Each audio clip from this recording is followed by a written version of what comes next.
মির্জাপুর গ্রামের পাশেই ছিল অনেক বড় একটি জঙ্গল। সেই জঙ্গলে ছিল অনেক পশু পাখি। ওই জঙ্গলে এক টুনি পাখি ওর মেয়ে টুনটুনকে নিয়ে থাকতো। টুনি ওই জঙ্গলের এক কাকলি কাকের বাসায় কাজ করত।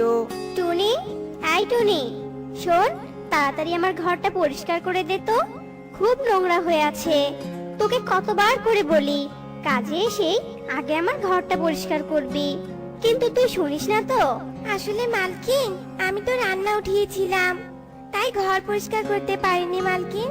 তবে আপনি চিন্তা করবেন না, আমি এক্ষুনি সব পরিষ্কার করে দিচ্ছি। এ কথা বলে টুনি ঘর পরিষ্কার করতে থাকে। তখন কাকলি টুনিকে জোরে জোরে ডাকতে থাকে। আর টুনি তখন কাকলির কাছে আসলেই কাকলি কাক বলে, টুনি, আমি ভেবেছি কি আমি একটা আমের বাগান দিব। আমাদের জঙ্গলে তো পাকা আমের অনেক চাহিদা। তাছাড়া জঙ্গলে তেমন কোনো আম গাছও নেই, তাই আমি যদি একটা আমের বাগান দেই তাহলে তো ভালোই হবে। তুই কি বলিস? আপনি একদম ঠিক কথাই বলেছেন মালকিন। তাহলে আপনি খুব শীঘ্রই আমের চারা ব্যবস্থা করুন মালকিন। ঠিক আছে টুনি, কিন্তু টুনি, আম বাগানের দেখাশোনা কিন্তু তোকেই করতে হবে বলে দিলাম।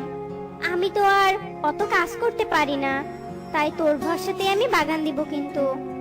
ঠিক আছে মালকিন, আপনি কোনো চিন্তা করবেন না, ওই আম বাগানের দেখাশোনা আমিই করব। তারপর টুনি আর সারাদিন কাজ করে যে কিছু খাবার বাড়িতে নিয়ে চলে আসে। মা, ও মা, তুমি এসেছো? ইস, সারাদিন কাজ করে কত ক্লান্ত হয়ে গেছো। তুমি বসে বিশ্রাম নাও মা, আমি তোমার জন্য খাবার নিয়ে আসছি। হ্যাঁ রে টুনটুন, তোকে বাড়িতে এতগুলো কাজ কে করতে বলেছে শুনি? তোকে এখন আমার জন্য রান্না করতে হবে না মা, আমি খাবার এনেছি। ওটুকু খাবার দিয়ে আমাদের মামের হয়ে যাবে সোনা। আর শোন মা, তোকে সারাদিন এত কাজ একদম করতে হবে না, বুঝেছিস তুই?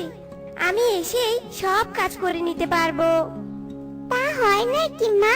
তুমি সারাদিন কাকুলি মাসির বাড়িতে কাজ করবে, আবার বাড়িতে এসে কাজ করবে? আমি কি দেখবো নাকি? হ্যাঁ, তাই এখন থেকে ঘরের কাজ আমি সামলাবো, আর বাইরের কাজ তুমি সামলাবে। বুঝেছি। আমার মেয়ে তো এখন বড় হয়ে গেছে। ঠিক আছে মা, তুই তাহলে তাই করিস। এখন খেয়ে নে তো, আর বকবক করতে হবে না তোকে। তারপর ওরা মামে একসাথে খাবার খেয়ে নেয়। এভাবে তাদের মামের সুখেই দিন কাটছিল। অন্যদিকে কাকলি একটি বড় আমের বাগান দেয়, আর পুরো আম বাগানের দায়িত্ব পড়ে টুনির উপর। টুনি সারাদিন কাকলির আম বাগানের দেখাশোনা করত। মালকিন, মালকিন, আমার বেতন পাওয়ার তো সময় হয়ে গেছে। আপনি আমাকে বেতন কবে দিবেন মালকিন?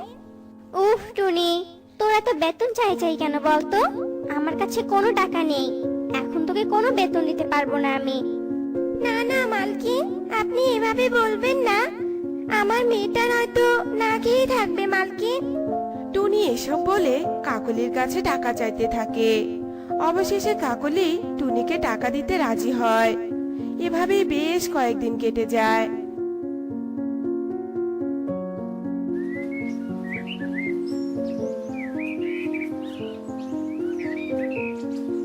কাকলির আম বাগানের আম গাছেও অনেক আম ধরে।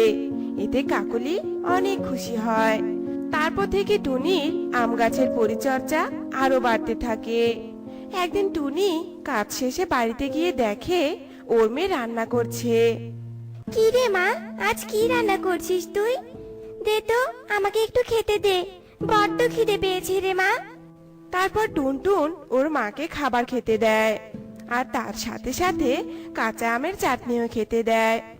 কি রে মা টুনটুন, তুই আমের চাটনি খেতে দিলি যে? তুই কাঁচা আম কোথায় পেলি মা? মা, নদীর ধারে যে আম গাছটা আছে না, ওখানে পেয়েছি মা। চাটনিটা বেশ মজা হয়েছে না মা? হ্যাঁ রে সোনা, অনেক মজা হয়েছে খেতে। তোর হাতে জাদু আছে বলতে হবে রে মা, আমার অনেক ভালো লেগেছে। আচ্ছা মা, তোর কাকলি মাসির আম বাগানে তো রোজ রোজ কত কাঁচা আম নষ্ট হয়, আর আমি সেগুলো ফেলে দেই। আমি তো এই কাঁচা আমগুলো নিয়ে এসে চাটনি বানিয়ে খেতে পারি রে মা। তাই নাকি মা? তাহলে কাল থেকে তুমি আমাকে কাঁচা আম এনে দিবে, আর আমি চাটনি বানাবো। তার পরের দিন থেকে টুনি গাছ থেকে পড়ে যাওয়া কাঁচা আমগুলো ফেলে না দিয়ে বাড়িতে নিয়ে আসতো, আর টুনটুন সেগুলো দিয়ে চাটনি বানাতো। এভাবেই একদিন টুনি যখন কাঁচা আম নিয়ে আসছিল, তখনই তা কাকলি কাকের চোখে পড়ে। আর কাকলি বলে, একি টুনি, তুই এভাবে কাঁচা আম নিয়ে যাচ্ছিস কেন? হ্যাঁ, ও বুঝেছি, তুই চুরি করে নিয়ে যাচ্ছিস, তাই না? না না মালকিন, আপনি আমাকে এভাবে চোরে অপবাদ দিবেন না। আমি কোনো আম চুরি করিনি। এগুলো আম গাছ থেকে পড়া ছিল, তাই এগুলো ফেলে না দিয়ে আমি বাড়িতে নিয়ে যাচ্ছি মালকিন। চুপ, তুই একদম কথা বলবি না। এখন ধরা পড়ে আমাকে বাহানা দিচ্ছিস, তাই না? বেরিয়ে যা বলছি। তোকে আজ থেকে আর কাজে আসতে হবে না, আমি অন্য কাউকে কাজে নিয়ে নিব। যা এখান থেকে। না না মালকিন, আপনি আমাকে ভুল বুঝবেন না।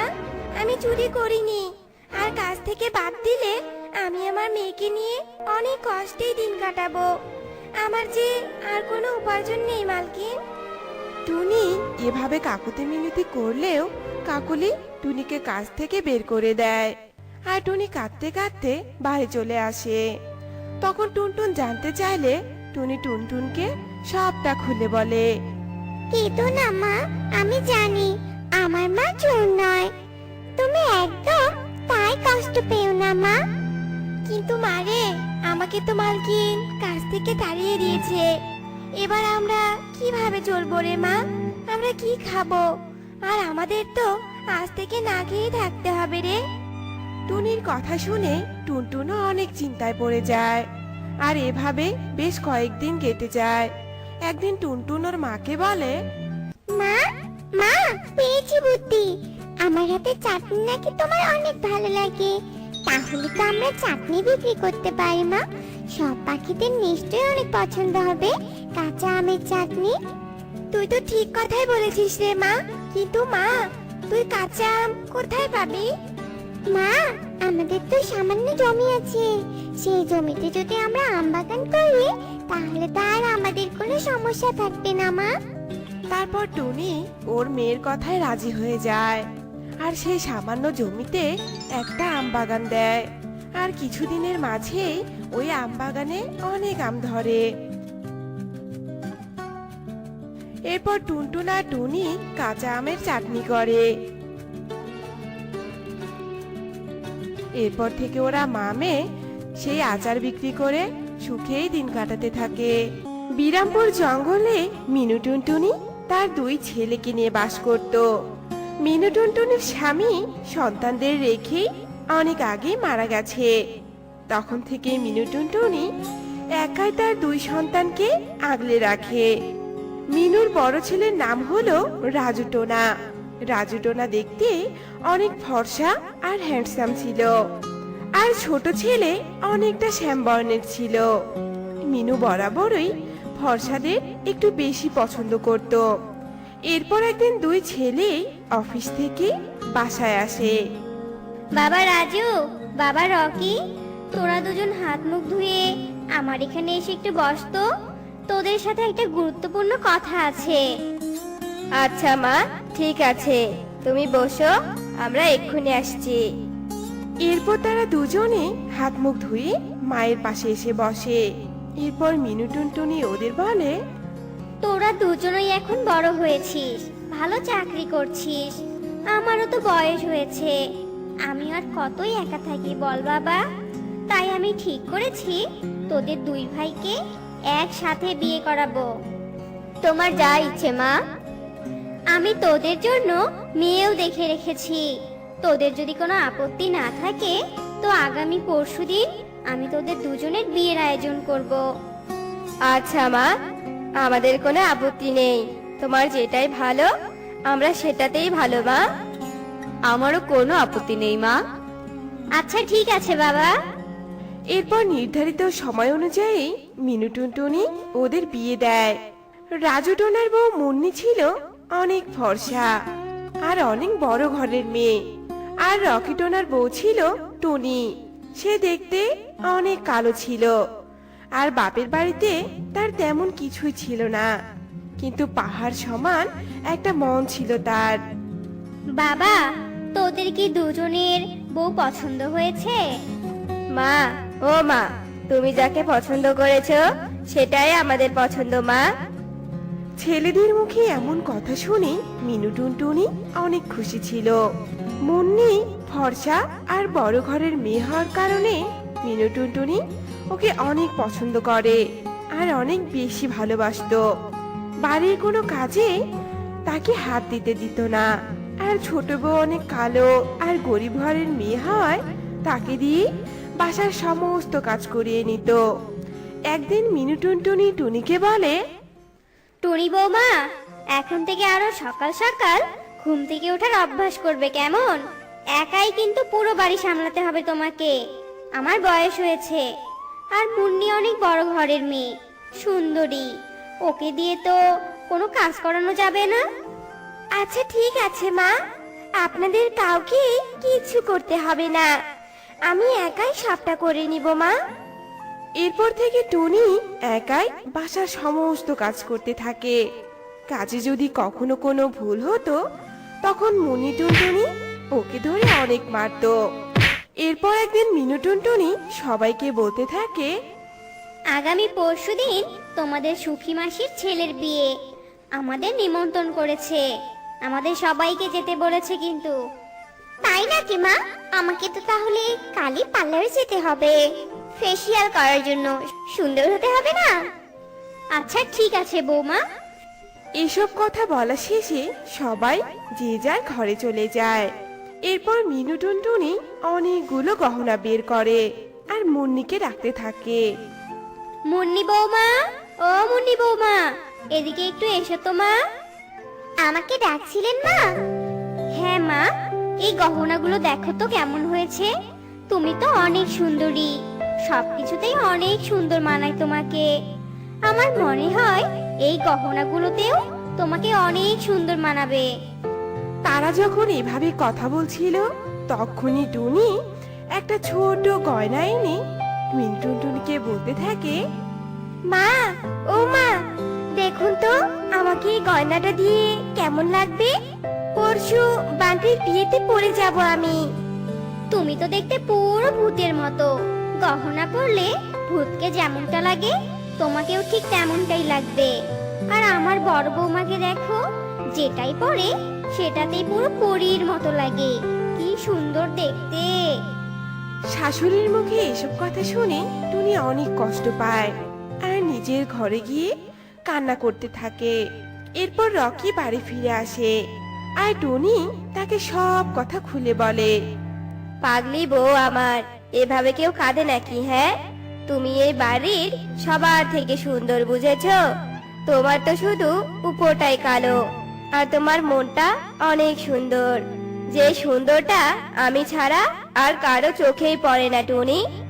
এরপর থেকে তুমি আর কারো কথাতেই মন খারাপ করবে না, বুঝেছো আমার লক্ষ্মী বউ।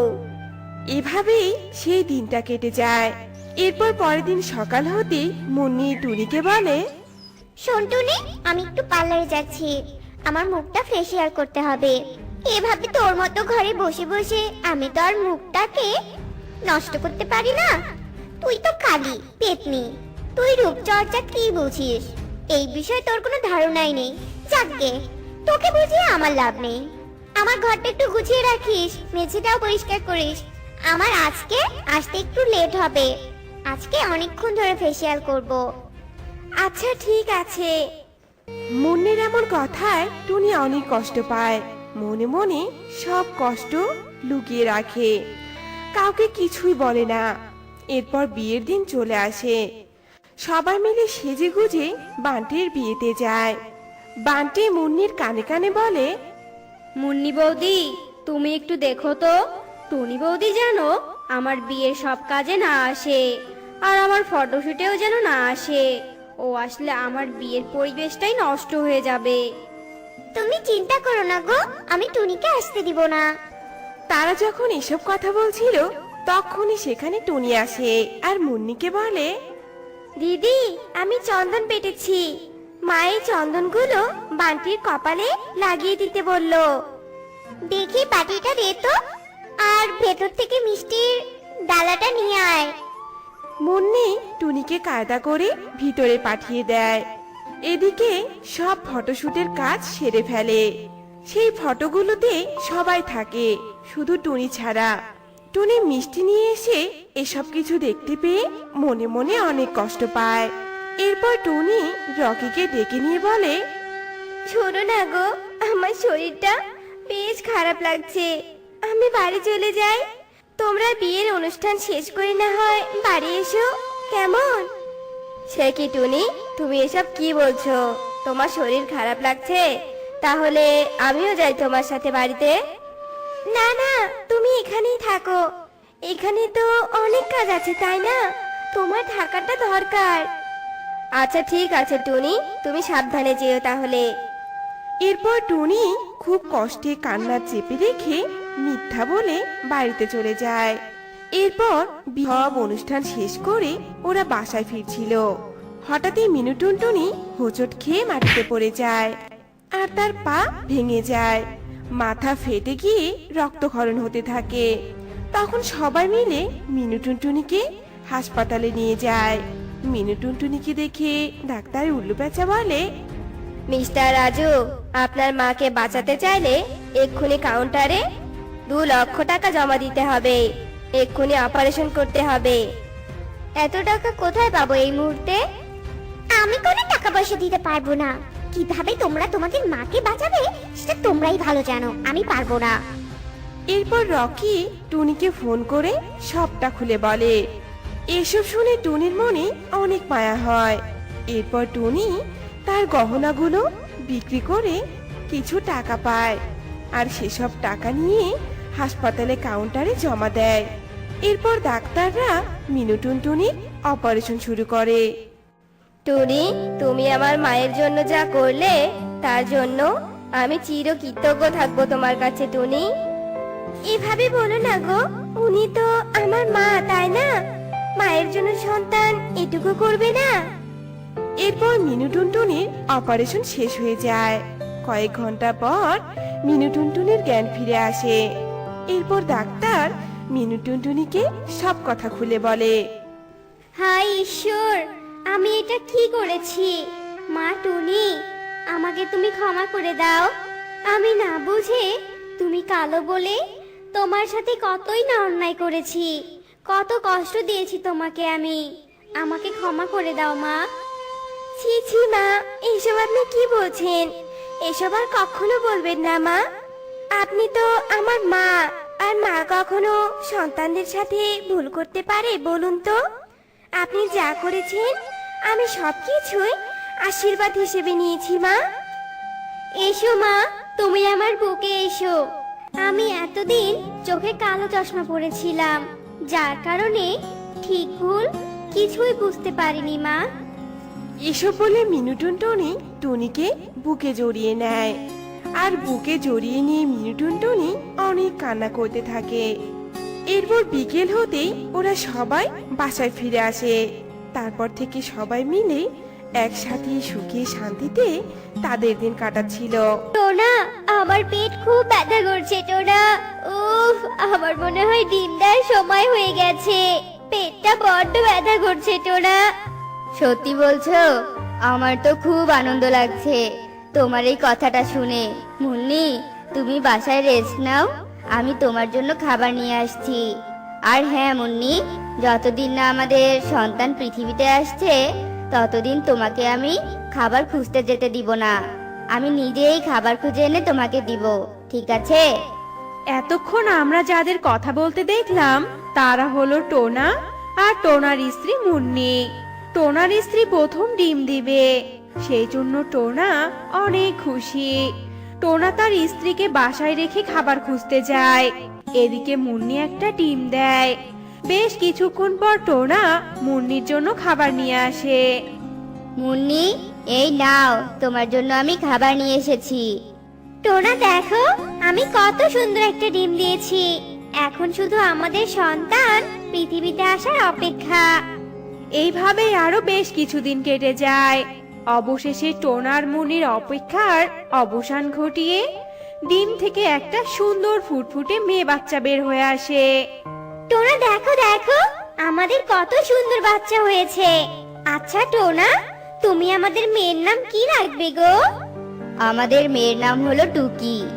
মুন্নি কন্যা সন্তানের জন্ম দিয়ে অনেক খুশি হয়েছিল, কিন্তু তাদের এই খুশি বেশিক্ষণ থাকেনি। মুন্নি যেদিন টুকির জন্ম দেয় সেই দিনই মুন্নি মারা যায়। মুন্নি, এটা হতে পারে না। তুমি আমাদের ছেড়ে এভাবে চলে যেতে পারো না মুন্নি।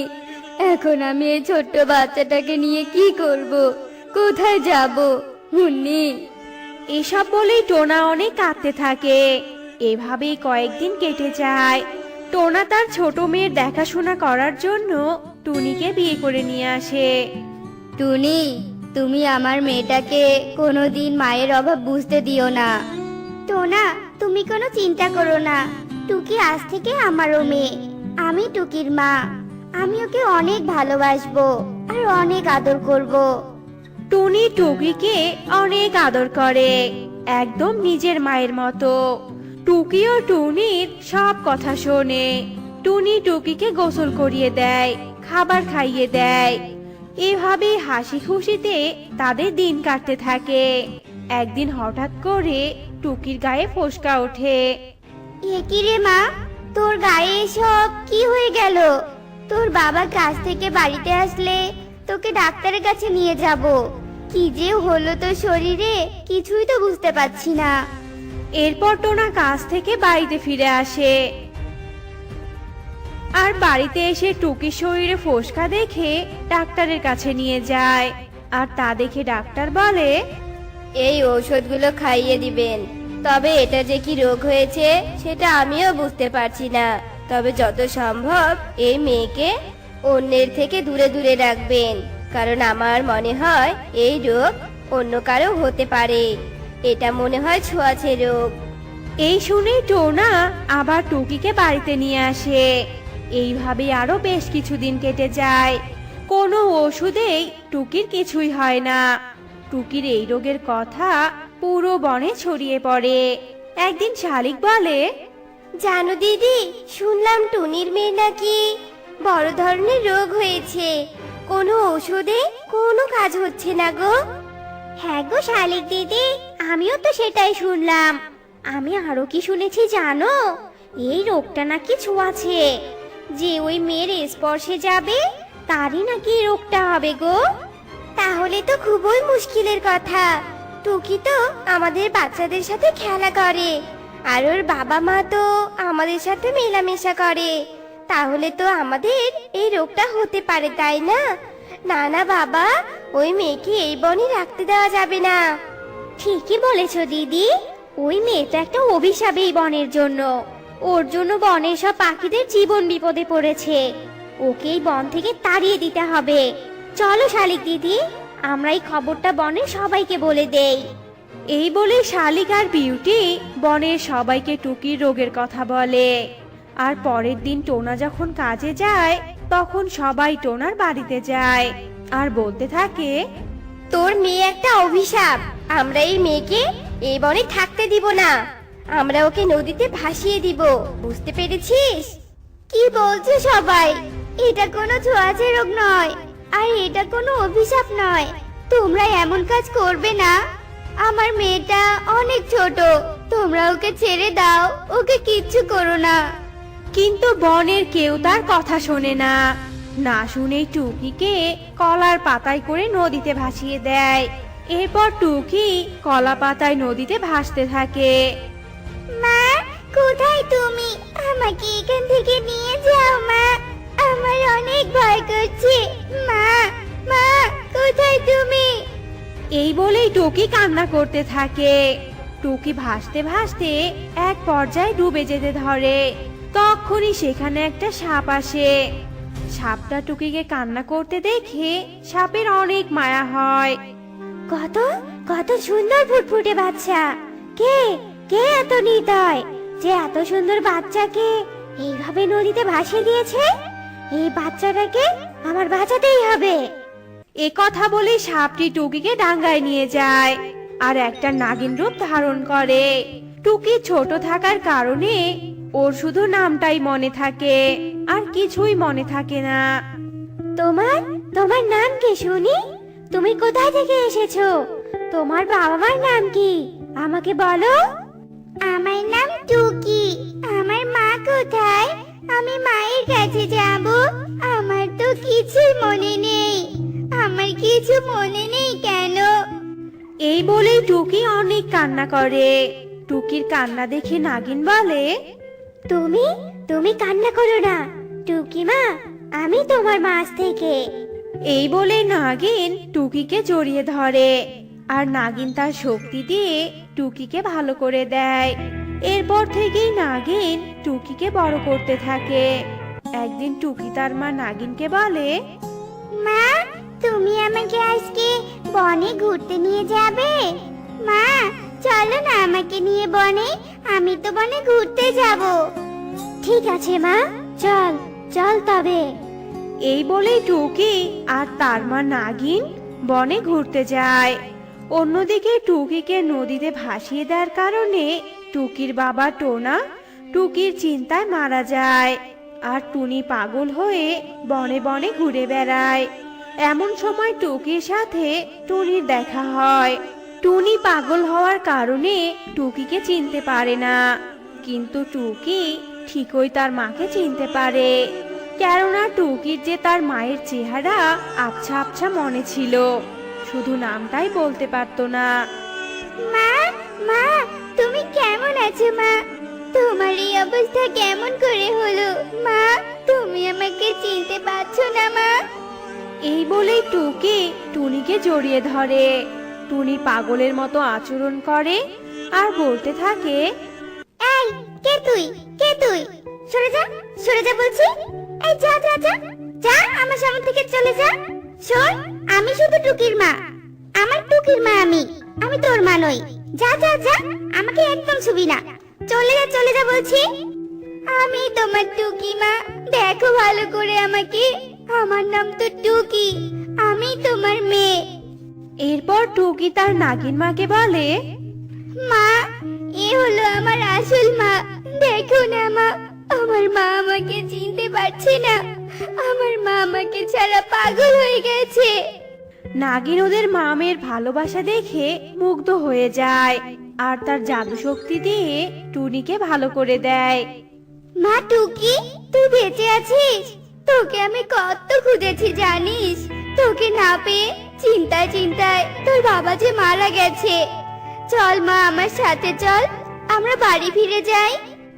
মা, এই দেখো আমার আরেকটা মা। এই মা আমাকে এতদিন আদর করেছে। ওরে আমার পাগলি মেয়ে।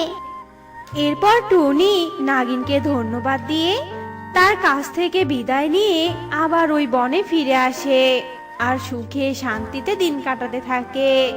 মির্জানগর গ্রামের পাশেই ছিল ছোট্ট একটি জঙ্গল। সেই জঙ্গলে ফুল ফল পশু পাখিতে ভরা ছিল। সেই জঙ্গলে সব পশু পাখিরা অনেক সুখেই তাদের দিন কাটাচ্ছিল। ওই জঙ্গলে একটি টুনি পাখি ওর দুই মেয়ে টুকি আর খুকিকে নিয়ে থাকতো। টুনি একটি ইটের ভাটায় কাজ করে ওর সংসার চালাতো। দুই মেয়েকে নিয়ে টুনির বেশ কষ্টেই দিন কাটতো। টুনির বড় মেয়ে ছিল টুকি আর ছোট মেয়ে ছিল খুকি। দিদি, এই দিদি, তুই এখনো পড়ে পড়ে ঘুমোচ্ছিস? আর আমি কত কাজ করলাম, বাসন মাজলাম, ঘর ঝাড়ু দিলাম, তুই মহারানীর মতো ঘুমোচ্ছিস? ওঠ বলছি, এক্ষুনি উঠে পড়। উফ খুকি, তুই আমাকে একটু ঘুমোতে দেখলেই এমন শুরু করে দিস কেন বলতো? কাল আমি অনেক রাত পর্যন্ত পড়েছি, তাই এখনো ঘুম পাচ্ছে রে। আর তুই আমাকে ঘুমোতেই দিচ্ছিস না? নিজে তো পড়াশোনা করিসই না। আমি তো অনেক ছোট, আমি আবার স্কুলে ভর্তি হয়েছি নাকি? হ্যাঁ, আমি যখন স্কুলে ভর্তি হব তখন তোর থেকে আমি অনেক বেশি পড়াশোনা করব, দেখিস। আমি তো বড় হয়ে ডাক্তার হব। হ্যাঁ, আমি মাকে তো তাই বলেছি। হ্যাঁ হ্যাঁ, তুই ডাক্তার হবি, আরো কত কিছুই না হবি। এখন যা তো, আমাকে ঘুমোতে দে। না, তুই আর একটু ঘুমোতে পারবি না। এখন খেতে বসবি, চল তো। মা সেই কখন থেকে আমাদের খেতে ডাকছে, উঠে আয় বলছি। হ্যাঁ, এখন বুঝেছি তুই আমাকে খেতে ডাকছিস, তাই তো? আমি তো জানি তুই আমাকে ছাড়া একদম খেতে পারিস না, তাই তখন থেকে এত ঢং করছিস। জানিস, তাহলে এত দেরি করছিস কেন? হ্যাঁ, চল না দিদি, আমার বড্ড খিদে পেয়েছে। এই দিদি, উঠে পড় না দিদি। তারপর টুকি ঘুম থেকে উঠে পড়ে আর ওরা দু বোন খেতে চলে যায়। আসলে টুকি আর খুকি ওদের দু বোনের মাঝে অনেক ভালোবাসা ছিল। ওরা দু বোন সারাদিন ঝগড়া করলেও দিন শেষে একে অন্যকে ছাড়া থাকতেই পারতো না। টুনিও ওর দুই মেয়েকে অনেক ভালোবাসতো। কিরে মা টুকি, তুই স্কুলে যাবি কখন? স্কুলে তো যাওয়ার সময় হয়ে গিয়েছে মা, আমিও কাজে চলে যাব। হ্যাঁ মা, আমি খাওয়া শেষ করে স্কুলে যাব। তবে তুমি কাজে যাও মা, বোন তো তবে একাই বাড়িতে থাকবে। মার বোনের কথা শুনে খুকি বলে ওঠে, মা, ও মা, তুমিও তো কাজে চলে যাও মা, আর দিদিও স্কুলে চলে যায়। আমার একা একা বাড়িতে থাকতে একদম ভালো লাগে না মা, আমিও স্কুলে ভর্তি হব মা। ও মা, তুমি আমাকে কবে স্কুলে ভর্তি করিয়ে দিবে মা? তুই তো এখনো অনেক ছোট খুকি, তুই বড় হলে তোকেও স্কুলে ভর্তি করিয়ে দিব। অত ভাবিস না তো, এখন বাড়িতেই চুপটি করে থাকতো, দিদি তো একটু পরে বাড়িতে ফিরে আসবে। এরপর ওরা বাড়ি থেকে যে যার কাজে চলে যায়। এভাবেই বেশ কয়েকদিন কেটে যায়। একদিন টুকি যখন পড়ছিল তখন সেখানে টুনি আসে। মা, ও মা, তুমি এখনো ঘুমাওনি মা? এত রাত হয়েছে, তুমি এত রাত পর্যন্ত কেন জেগে আছো মা? না রে মা, আমার ঘুম আসছে না, তুই পড়াশোনা কর, আমি এখানেই বসে আছি। তোমার খুব কষ্ট হয়েছে তাই না মা? সারা দিন ইটভাটায় কাজ করো তুমি, আর আমাদের দু বোনের সব চাহিদা পূরণ করো, কখনো নিজের কথা একটুও ভাবো না তুমি মা? না রে পাগলি মেয়ে, তোদের সুখেই তো আমার সুখ, তোরা সুখে থাক, এটাই তো আমি চাই রে মা। মা, আমি পড়াশোনা করে অনেক বড় চাকরি করব মা, তখন দেখবে তোমাদের আর কোনো কষ্ট থাকবে না, আমি তোমাকে আর বোনকে কোনো কষ্ট পেতে দিব না মা। হ্যাঁ রে মা, তাই যেন হয়। আচ্ছা মা, তুই যে কাল বললি তোর পরীক্ষার ফি লাগবে, সেটা নিচ্ছিস না কেন? টাকা রেখেছি, কাল সকালে স্কুলে যাওয়ার সময় টাকাটা মনে করে নিয়ে যাস কিন্তু, কেমন? সেটা তোমার এখনো মনে আছে মা? আচ্ছা ঠিক আছে, কাল আমি নিয়ে যাব। মা, তুমি সত্যিই অনেক ভালো।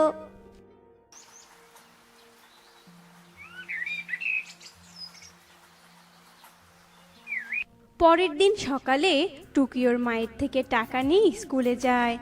কিন্তু টুকি স্কুলে যাওয়ার পথে অ্যাক্সিডেন্ট করে আর একটি শালিক পাখি টুকিকে ধরে ডাক্তারের কাছে নিয়ে যায়। এইদিকে টুনি আর খুকি খবর পেয়ে ছুটে হাসপাতালে আসে। মা টুকি, তোর কি হয়ে গেল মা? এই মা, তোর খুব কষ্ট হচ্ছে তাই না রে মা? টুনি যখন মেয়ের পাশে বসে কাঁদছিল তখন সেখানে পেঁচা ডাক্তার আসে। টুনি, তোমার মেয়ে একটি ডানা আর একটি পা হারিয়েছে, তাই টুকি আর কখনোই উঠতে পারবে না আর হাঁটতেও পারবে না, ওর অনেক কষ্ট হবে, লাঠি দিয়ে একটু হাঁটতে পারবে ও। মেয়ের এমন পরিস্থিতির কথা শুনে টুনি অনেক কাঁদতে থাকে আর টুকিকে বাড়িতে নিয়ে আসে। অনেক চিকিৎসার পর টুকি একটু একটু করে হাঁটতে শিখে। বোনের এমন অবস্থা দেখে খুকিও অনেক কষ্ট পেত। দিদি, এই দিদি, তোকে দেখে আমার অনেক কষ্ট হয় রে, তোর এমন অবস্থা আমি আর সহ্য করতে পারছি না রে। ধুর বোকা, কই, আমি তো কোনো কষ্ট পাই না, দেখছিস না আমি হাঁটতে পারছি তো, একদম কষ্ট পাস না তুই বোন। এদিকে টুনি মেয়ের চিন্তায় দিন দিন অসুস্থ হয়ে পড়ে। আর একদিন আনমনে কাজ করতে গিয়ে টুনি মাটিতে পড়ে যায় আর কোমরে আঘাত পায়। সেদিন থেকে টুনি শয্যাশায়ী হয়ে পড়ে আর দিন রাত বিছানায় থাকে। সেদিন থেকে ওদের পরিবারের অবস্থা আরো খারাপ হতে থাকে। দিদি, এই দিদি, আমার খুব খিদে পেয়েছে দিদি, আমাকে কিছু খেতে দে না দিদি। বোনের এমন কান্নাকাটি দেখে টুকিরও অনেক কষ্ট হয় আর টুকি হাঁটতে হাঁটতে কাকুলির খাবার দোকানে যায়। মাসি, ও মাসি, আমাকে কিছু খাবার ধার দাও না মাসি। আমি ঠিক সময়ে তোমার বাকি শোধ করে দিব। হ্যাঁ রে টুকি, কতদিন থেকে বাকি নিচ্ছিস কিন্তু পরিশোধ করিস না। আর শোন, আজ তোকে আমি কোনো বাকি দিতে পারবো না, বুঝেছিস তুই? মাসি, ও মাসি, আমি ঠিক তোমার টাকা পরিশোধ করব মাসি। আজকের মতো আমাকে একটু বাকি দাও। তারপর কাকলি টুকিকে একটি রুটির প্যাকেট বাকি দেয়, আর টুকি সেই রুটির প্যাকেট নিয়ে এসে ওর মা আর বোনকে খাওয়ায়। না, এভাবে বসে থাকলে তো আমাদের আর সংসার চলবে না। আমি কতদিন আর বাকি নিব? আমাকে আমার এই এক পা নিয়েই একটা কাজ খুঁজতেই হবে, নয়তো মা আর বোনকে আমি বাঁচাবো কি করে? তারপর থেকেই টুকি দোকানে দোকানে কাজ খুঁজতে থাকে। অবশেষে একটি সুখী পায়রার হোটেলে টুকি কাজ পেয়ে যায়, আর সেখানেই কাজ করতে থাকে। কাজের বিনিময়ে টুকি যে খাবারটুকু পেত, সেই খাবারটুকুই বাড়িতে নিয়ে এসে মা আর বোনকে খেতে দিত। এই সব কিছু সুখী পায়রা খেয়াল করত। আর একদিন সুখী পায়রা টুকির পিছু নেয়, আর টুকির বাড়ি অবধি পৌঁছে যায়, আর দেখে টুকি ওর বোনকে খাবার খাওয়াচ্ছে। টুকি, এরা কে? তুমি এদের খাবার খাওয়াচ্ছ যে? এরা আমার মা আর আমার বোন মালকিন, আর বাকিটা তো আপনি দেখতেই পাচ্ছেন। টুকি, আমার এসব দেখে অনেক খারাপ লাগছে। সত্যি তোমাদের অনেক কষ্ট। তবে আর কোনো চিন্তা করো না টুকি, আজ থেকে এদের দায়িত্ব আমি নিলাম। তোমাকে এই পানি আর কষ্ট করতে হবে না। এরপর থেকে টুকির পুরো পরিবারের দায়িত্ব সুখী পায়রা নেয়, আর সুখী পায়রার সাহায্যেই তারা অনেক সুখেই দিন কাটাতে থাকে।